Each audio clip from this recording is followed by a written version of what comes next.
What's going on, everyone, and welcome back to the channel. We're officially at the penultimate episode of The Boys, and this episode simultaneously feels like we're moving the plot along pretty quickly and keeping it in neutral. So let's talk about it, and of course, full spoilers are ahead.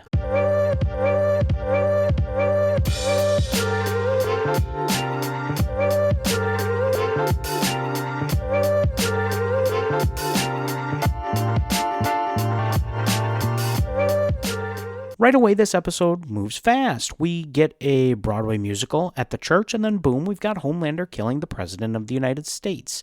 Now, POTUS obviously hasn't been a big character in the show, but it seems to be our only link that we are getting to Ashley and Back Ashley. By the way, Back Ashley says she will go silent in a later part of this episode because she does not approve of how Front Ashley enjoys the rise to power.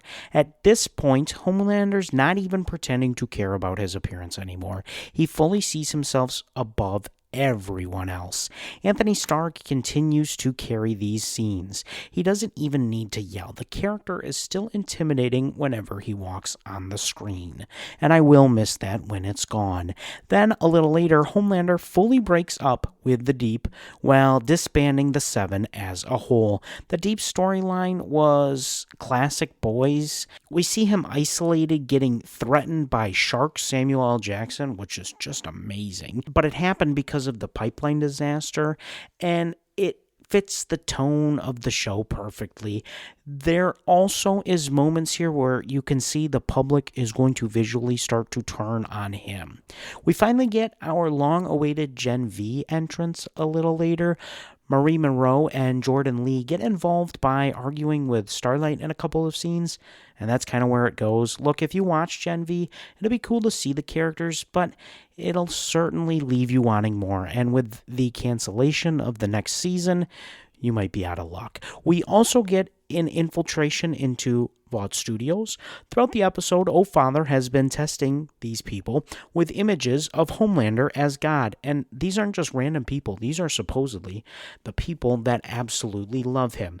But with all the psychic superheroes in the room, he can see that none of them truly believe. Homelander says to wipe it all clean, and this is when MM and Annie jump into battle. For once in, it feels like a million episodes, Annie actually wins a fight. All while this has been going on, Butcher and Hughie get kidnapped and eventually broke free.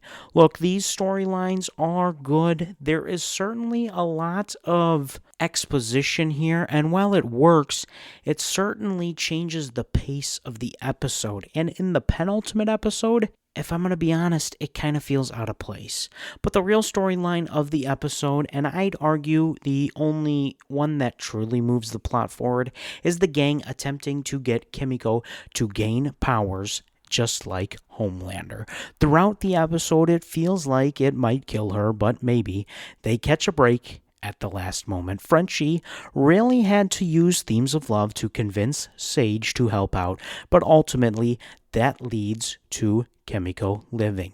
But in the end, Homelander arrives at the boys' base, and we know something bad is going to happen. This is the biggest death of the episode. Frenchie's death wasn't completely surprising, but I do think the scene worked good because the episode didn't overdo it too much. It was quick, it was brutal, and it gave some good moments of love between the two characters that certainly made the sadness feel more earned. So what are my thoughts? Well, how long do I have? Look, I haven't hated this season. I think that is kind of the overall sentiment online. There's not a lot of great things about the season. I'm not in that camp. But as the episodes go on, or as there's less of them to go to, it gets harder to defend certain parts of the show on a basic level. How many times do we need to repeat the same plot points? I mean, Soldier Boy on ice again. Really? I mean, it really ties into just yesterday. We watched The Punisher here on the channel and talked about it. And one thing I didn't mention in the review is we've seen The Punisher like that so many times. The trauma from his family, and again, it just feels like There and here, we're repeating the same thing over and over again. But I think here Soldier Boy will be defrosted by the finale, and maybe that's the writer's way of justifying him turning to the boys and turning against Homelander. But I don't like it if that's the case. Another basic one, how come every death this season, outside of A-Train, never really gets explained? I know I might be nitpicking, but the President of the United States dies. And that's it. We don't see any fallout, nothing. Ashley's the new president, nothing, not a single thing happens. And in other more recent episodes, the deaths of the Deep and Firecracker also seem to not matter at all. On a basic level for television shows, I have issues when they start killing off characters this late into the series, when they do a fire sale. Like, oh man, Frenchie died one episode before everyone else. I just don't find it as meaningful. But that might be a me thing, and I'm not saying I wanted Frenchie to die earlier in the season. I like Frenchie, but I hope someone gets what I'm saying. Look, if you made me pick one issue with the season, I think the word I would use to describe is pacing. It feels all over the place, and this episode might be the clearest example of that. That being said, I still enjoy watching every episode. It just might be a hit or a miss, and sometimes it feels more like a miss. Maybe one day we can talk more broadly about the season here on the channel. But in the final episode, what are my final predictions? Look, I think Kimiko is going to be the one to kill Homelander. I think there's a possibility that Homelander is just stripped of his powers, or maybe immobilized and left to live forever. I think there's a couple ways that they can play with the character there. I think Hughie is going to die and not Butcher. I think Butcher's going to live. I think both of those characters, their paths seem too easy to predict, and I might be disappointed if that's the way they go.